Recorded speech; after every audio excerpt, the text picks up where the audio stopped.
20 years is a long time to build a life.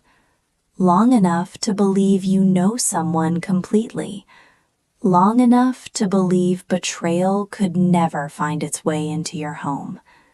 My name is Margaret Collins, and for 2 decades I believed I had the perfect life.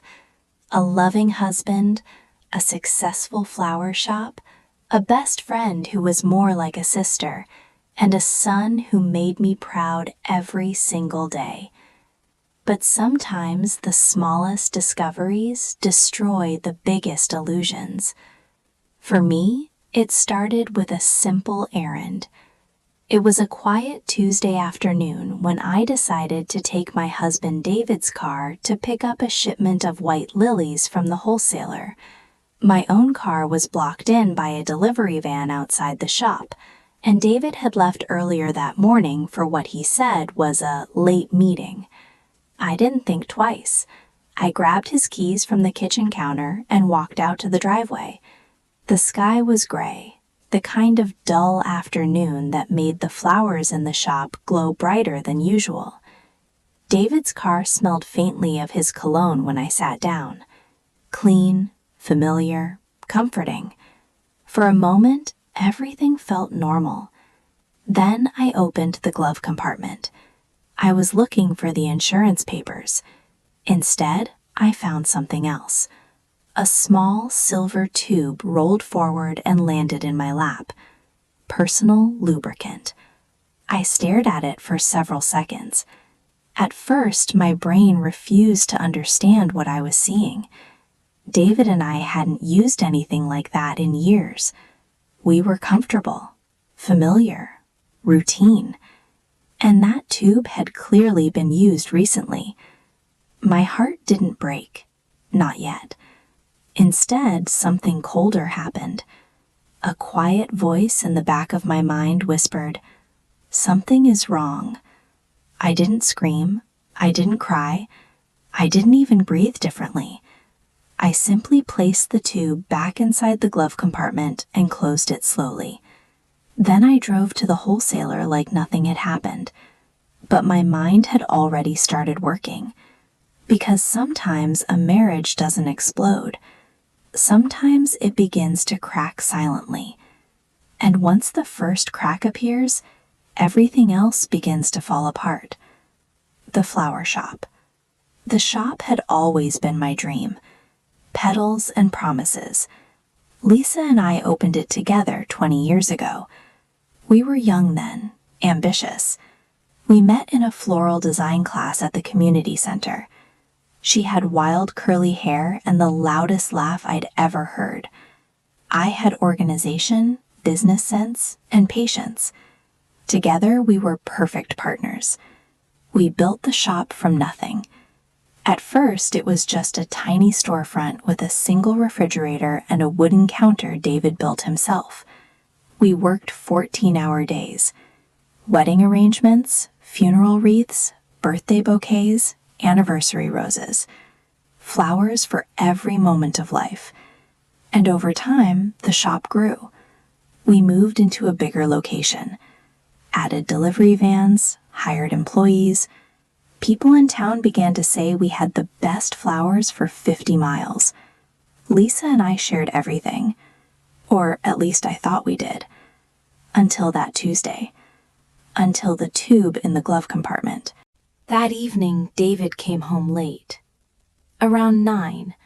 He looked tired but cheerful. "Long day?" I asked casually while stirring soup on the stove.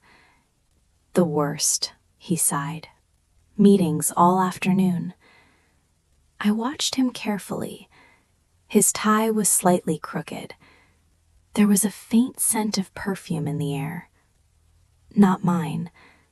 But still, I said nothing. Instead, I smiled. "Dinner's ready." He kissed my cheek. Normal. Natural. Comfortable. If he felt guilty, he hid it well. But that night, lying in bed beside him while he slept peacefully, I stared at the ceiling and thought about that tube. And one question kept repeating in my head. Why would David need that? The investigation begins. 2 days later, I called a private investigator. His name was Harold Benton. Gray hair, sharp eyes. The kind of man who looked like he had spent decades uncovering secrets. We met at a quiet diner on the edge of town. "You think your husband is cheating?" he said calmly. "I don't know," I replied, "but I want to." He nodded. "Most people already know the answer before they hire me." I slid a photograph of David across the table. Harold studied it. "How long have you been married?" 22 years. "And the other woman?" "I don't know if there is one." But deep down, I already feared the truth. Harold folded the photo and placed it in his jacket pocket. "Give me a week." The photos. It only took 4 days. Harold called me on Saturday morning. "I think you should see this in person." I drove to his office with a knot in my stomach. He didn't say much, just opened a brown envelope and slid several photographs across the desk. My hands trembled as I picked them up. The first photo showed David's car parked behind my flower shop, after closing hours. The second photo showed the back door. The third photo shattered everything. David and Lisa, my best friend, kissing in the back room of my shop, the room where we stored wedding flowers. For a moment, the world went silent. No anger, no tears, just cold realization. 20 years of friendship, 22 years of marriage, destroyed by one photograph. Harold watched me carefully. "You okay?" I nodded slowly. Yes. But something inside me had already changed.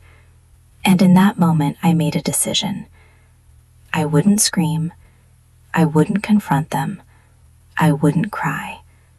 Instead, I would wait, and I would make sure that when the truth finally exploded, everyone would see it. After seeing the photographs, something inside me became very quiet.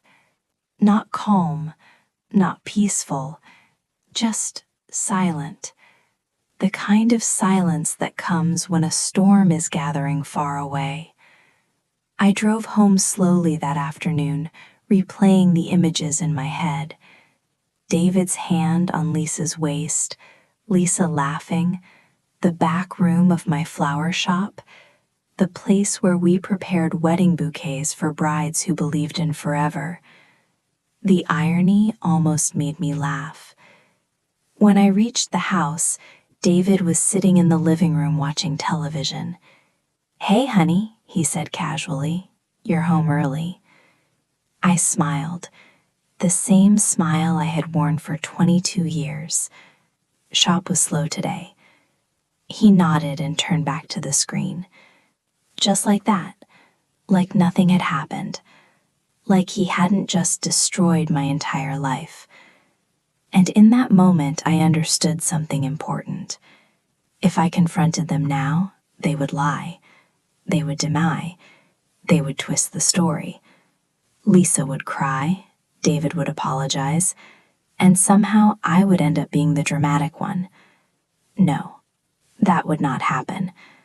I wanted the truth to reveal itself, loudly, publicly, unforgettably. And that's when the idea began to form. The tube. 2 days later, while David was at work, I walked out to his car again. The same quiet driveway, the same gray sky. The glove compartment opened with a soft click. The tube was still there, small, silver, innocent-looking. I held it in my hand and studied it. Then I went inside the house. In the garage cabinet, David kept his tools. Screws, drills, tape, and a small bottle of industrial superglue, strong enough to bond metal. I stared at the bottle for a long moment. Then I began to laugh. Not loudly, just a soft chuckle. Because sometimes karma doesn't arrive naturally. Sometimes it needs a little assistance. Carefully, I emptied the lubricant tube into the sink, washed it, dried it, then filled it with superglue. Slowly, precisely. When I finished, it looked exactly the same. I returned to David's car and placed it back in the glove compartment, right where it had been. Then I closed it and waited, watching. The hardest part was patience. For 3 days, nothing happened. David went to work. Lisa came to the shop. We arranged flowers together like we had for 20 years. We laughed, we chatted with customers, we discussed wedding orders. Sometimes I looked at her and wondered how long it had been going on. Months? Years? Had they laughed about me behind my back? Had they used the shop for their little meetings often? But I never asked. Instead, I watched. And slowly, patterns began to appear. David started staying late at work twice a week.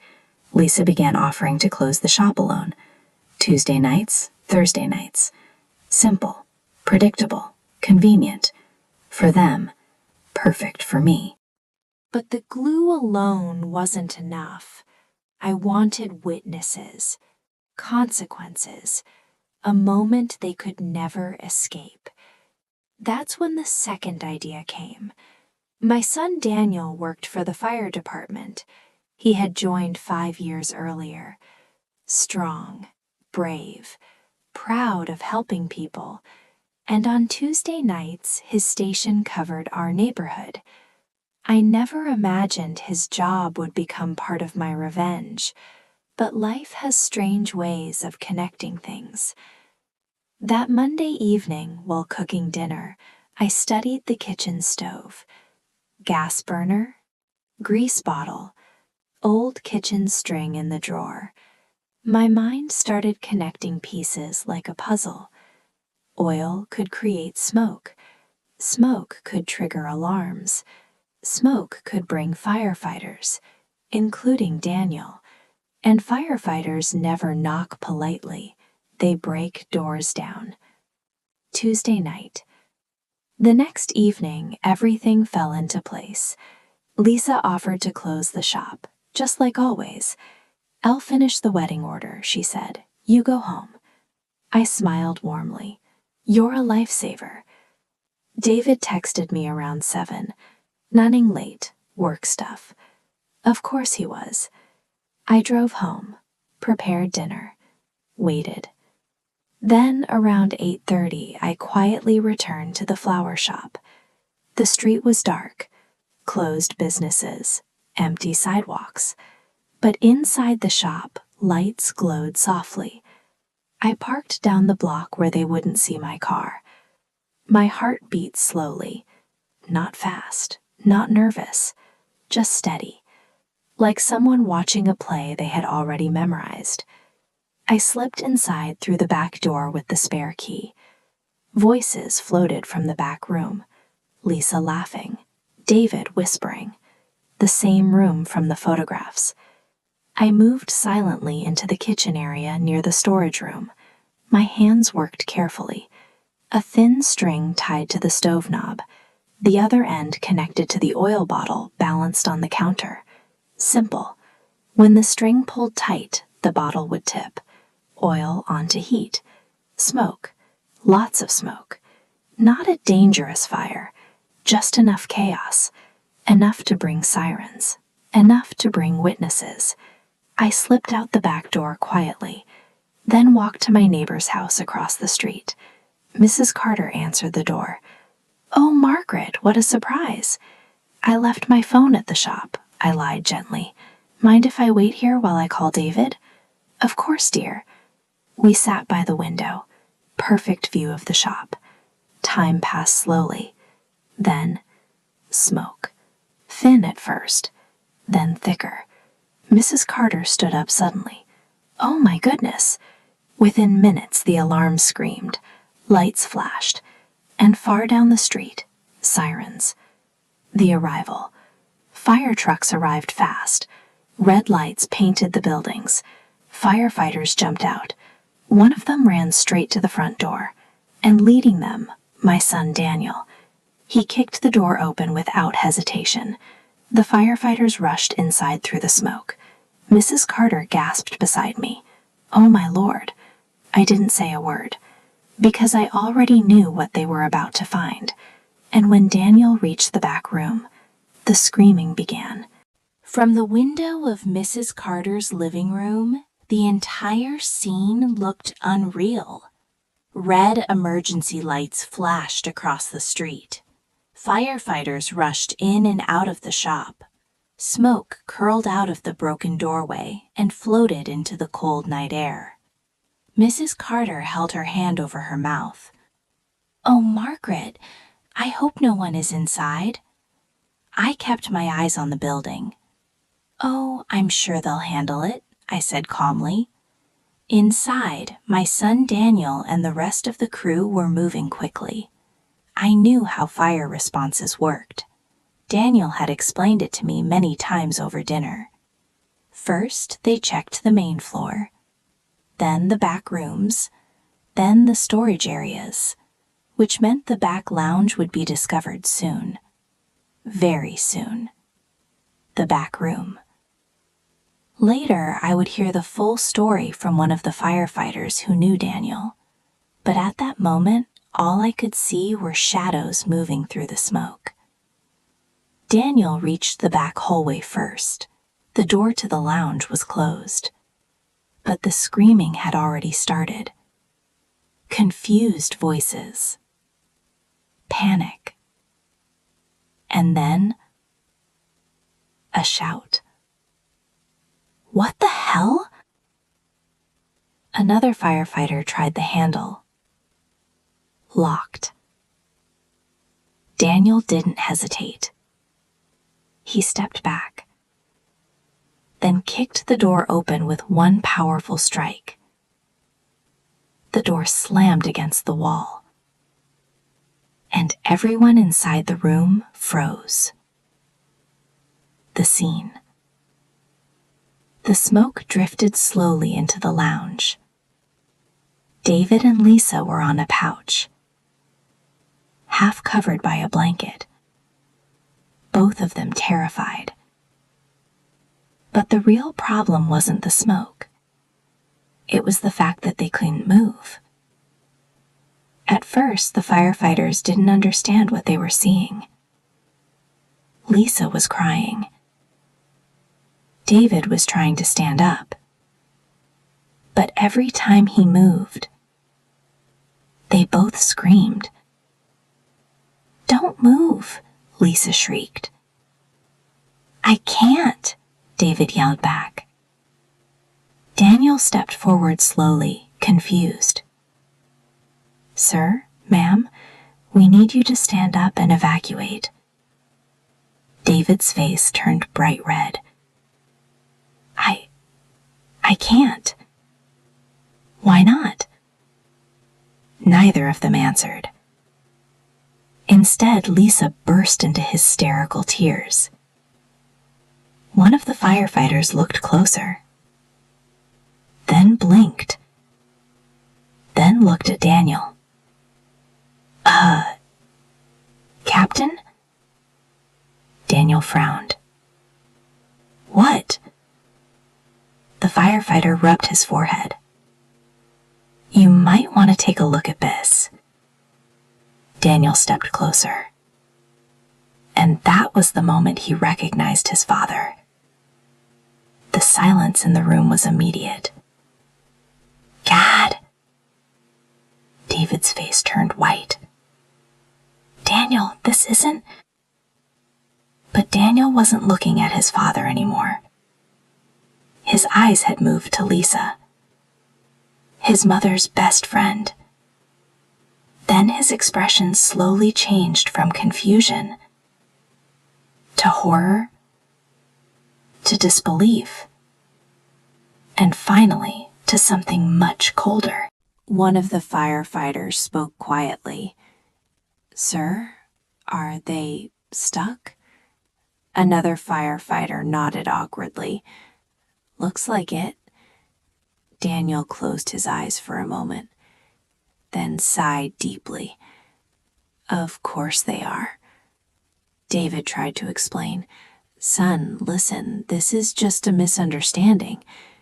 Dad, Daniel interrupted calmly, please stop talking. Lisa began crying harder. Something's wrong, she shouted. We can't separate. The firefighter who had first noticed shook his head. Looks like some kind of adhesive. David suddenly froze. His eyes widened. The tube. Lisa looked at him. What tube? And in that moment, both of them realized exactly what had happened. The evacuation. Getting them out of the shop was not easy. Firefighters wrapped them in blankets to give them some dignity, but moving them together was almost impossible. Every step caused them both to scream in pain. Outside, a small crowd had already gathered. Neighbors, people from nearby apartments, everyone curious about the smoke and sirens. When the firefighters finally carried the blanket-covered pair out the front door, the whispers started immediately. What's going on? Who is that? Why are they both under the same blanket? Mrs. Carter gasped beside me. Oh my goodness, is that David? I pretended to look shocked. David? Then someone recognized Lisa too. The crowd's murmurs turned into stunned silence, because the situation slowly became obvious to everyone watching. And right in the middle of the flashing lights, my son stood there, staring at his father with an expression I had never seen before. The ambulance ride. The paramedics tried to stay professional, but even they struggled to keep straight faces. David kept repeating the same sentence. This is a medical emergency. Lisa was crying uncontrollably. I think something is wrong with the lubricant. One of the paramedics whispered quietly to his partner. Or something is very right. They loaded them carefully into the ambulance. Daniel refused to ride along.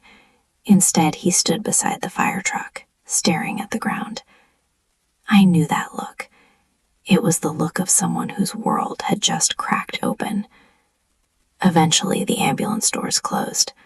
The siren started, and David and Lisa disappeared down the street together, still stuck, still screaming, still completely exposed. Mrs. Carter turned to me slowly. Margaret, I'm so sorry.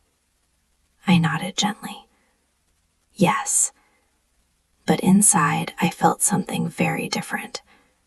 Not joy, not revenge, just a quiet sense of balance, because the truth had finally come out, and it had done so in front of the entire town.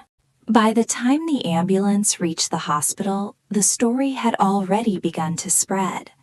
Small towns work that way. One firefighter tells a nurse, one nurse tells another, and suddenly the entire emergency department is waiting for the most unusual case of the week. When the ambulance doors opened, the paramedics rolled the stretcher inside carefully. David and Lisa were still wrapped together in blankets, both exhausted, both humiliated, both still stuck. The triage nurse looked down at the chart, then at the blanket, then back at the paramedic. What exactly are we dealing with? The paramedic coughed slightly. Adhesive-related complication? The nurse raised an eyebrow. Industrial? Possibly.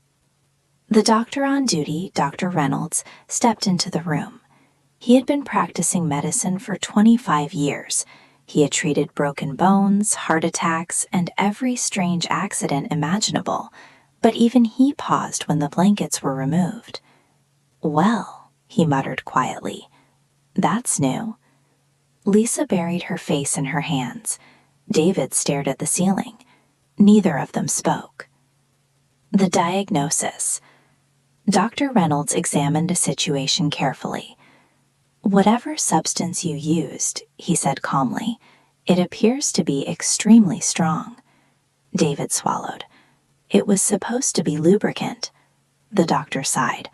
"I'm afraid it wasn't." Lisa looked horrified.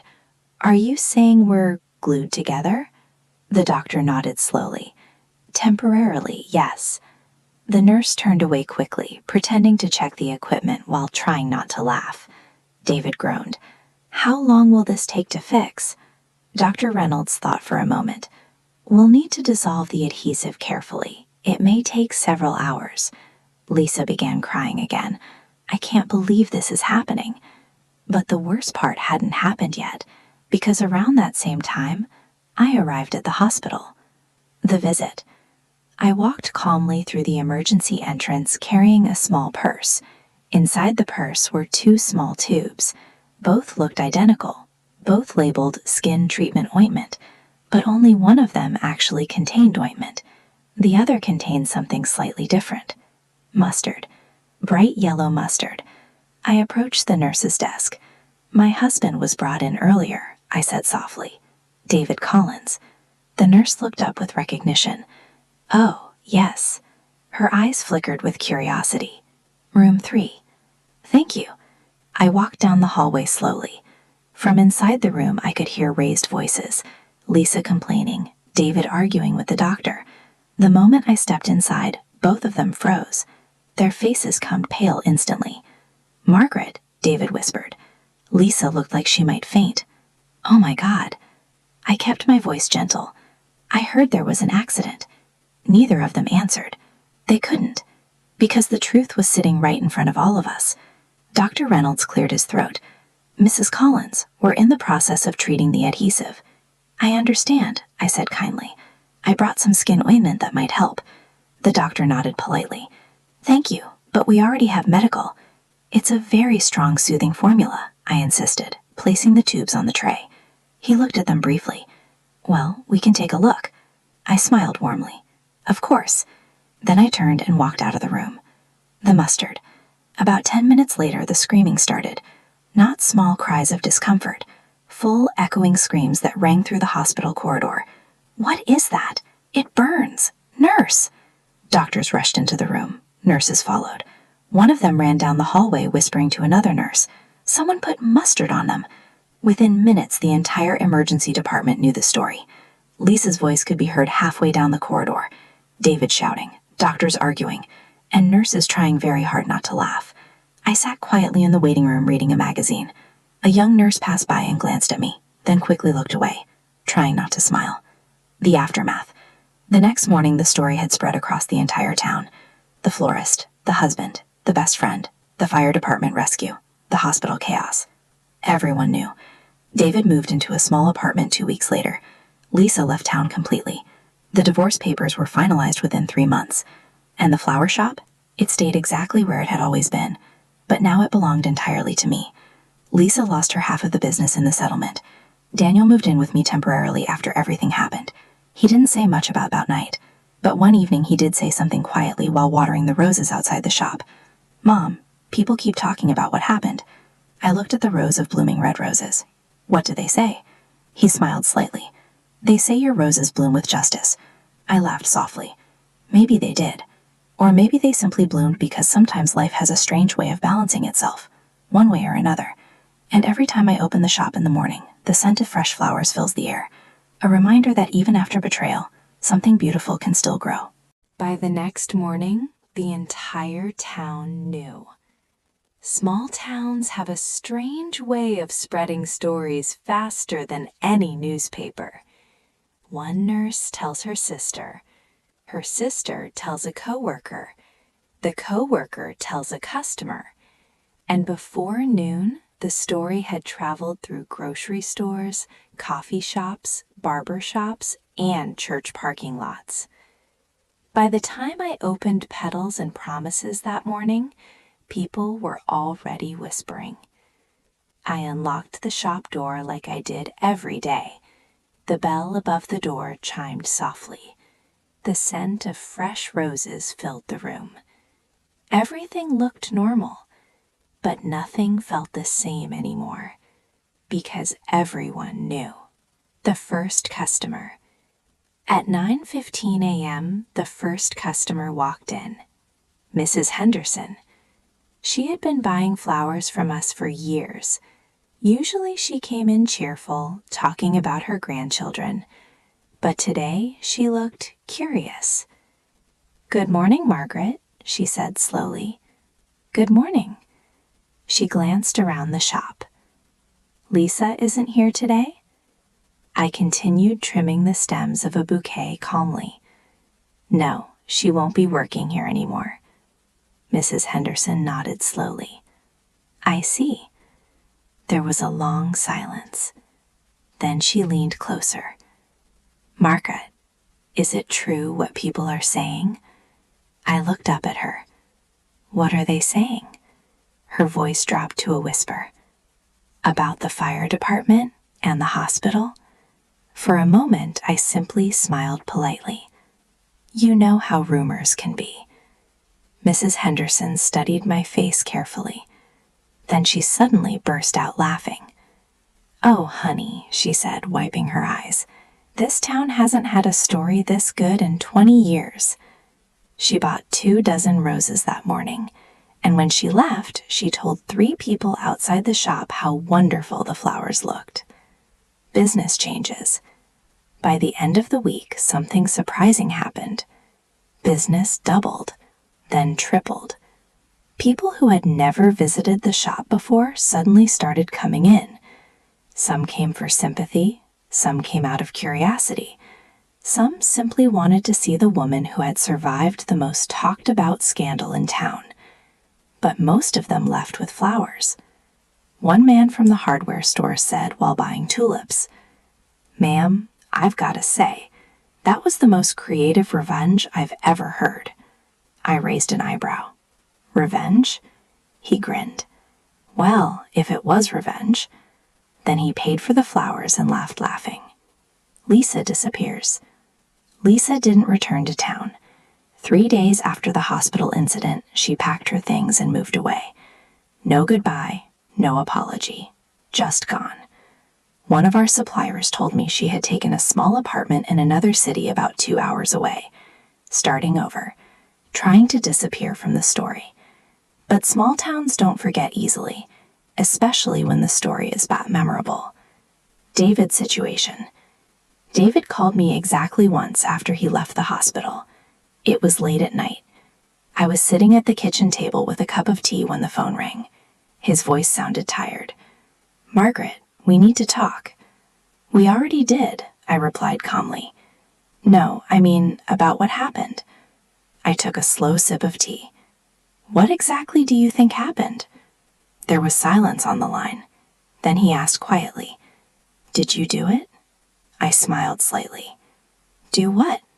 "The glue?" I leaned back in my chair. "David, you should be careful with accusations." Another long silence. Then he sighed heavily. "You embarrassed me in front of the entire town." I finally answered honestly. "No, David, you embarrassed yourself." He didn't call again after that. Daniel's reaction. My son Daniel didn't talk much about that night, but one evening he came by the shop after his shift, still wearing his firefighter uniform. He walked slowly between the flower displays. "Busy today?" he asked. "Very." He nodded. Then after a moment he said something quietly.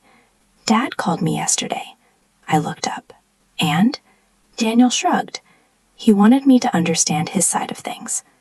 "What did you say?" Daniel picked up a single rose from the counter and studied it. I told him I understood perfectly. "And what does that mean?" He looked at me with a small smile. "It means I'm not stupid." Then he placed a rose back in the vase. The reputation. Over the next month, something strange happened to the flower shop's reputation. People began telling the story like it was a legend. Customers would whisper to each other while browsing the flowers. "That's her, the woman from the fire department story. Her roses are famous now." One afternoon, a young bride came in to order wedding flowers.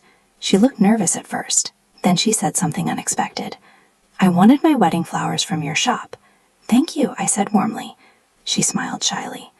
"My fiancé said if our marriage ever goes wrong, he wants to remember what happened to the last guy who cheated on the florist."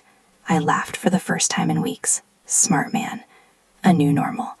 Life slowly settled into a new rhythm. No Lisa, no David. Just me and the shop I had built from the ground up. At first, I thought I would feel lonely. But strangely, I didn't. Instead, I felt something else. Freedom. For the first time in years, the shop belonged entirely to me. Every decision, every design, every bouquet. And every morning when I opened the doors, the scent of fresh flowers reminded me of something important. Some betrayals destroy you, but others simply clear the garden, so something stronger can grow. Life had started to settle back into routine. The shop was thriving. Daniel was helping me manage deliveries and late-night orders. Neighbors waved as I walked past. Even the scandal seemed to fade, or at least I thought it had. Then, one rainy Thursday afternoon, I received a strange note slipped under the shop door. No signature, just 3 words written in messy handwriting. "Watch your back." I felt a chill run down my spine. By now, the town had heard every detail of the scandal. David caught cheating, Lisa exposed, the fire department called, the hospital chaos. Every neighbor, every shopkeeper, every passerby whispered the story. It was the talk of the town. Even strangers visiting the area came by the shop out of curiosity. Town whispers. By mid-morning, the grocery store cashier had already repeated the story 3 times. At the bakery, a delivery boy told the customers, "Did you hear about the florist? She caught her husband and best friend, and then he tried sneaking back into the shop." People laughed, some gasped, some shook their heads in disbelief. Through all the gossip, Petals and Promises flourished. The shop became a destination. Curious neighbors, tourists, and loyal clients visited daily. Daniel, my son, watched quietly as the crowd grew. "Mom," he said one afternoon, arranging roses, "people are calling this the legendary florist story." I smiled. Let them talk. We know the truth. Healing and growth. Months passed. Lisa never returned. David had retreated to a small apartment and rarely appeared in town. The shop became a sanctuary. We expanded. New delivery vans, a bigger greenhouse, even weekly floral workshops. Daniel helped teach the workshops, guiding children and adults alike through arranging flowers. And every evening I stood among the roses and tulips, inhaling the scent of blossoms and freedom. Pain passes, but beauty remains. Business rivals tried to copy our success, but no one could replicate the story behind the flowers. A new chapter. One sunny morning, a letter arrived from a wedding planner in a nearby city. They wanted to feature Petals and Promises in a magazine. The story? The florist whose roses bloom with justice. Daniel looked up from trimming a tulip.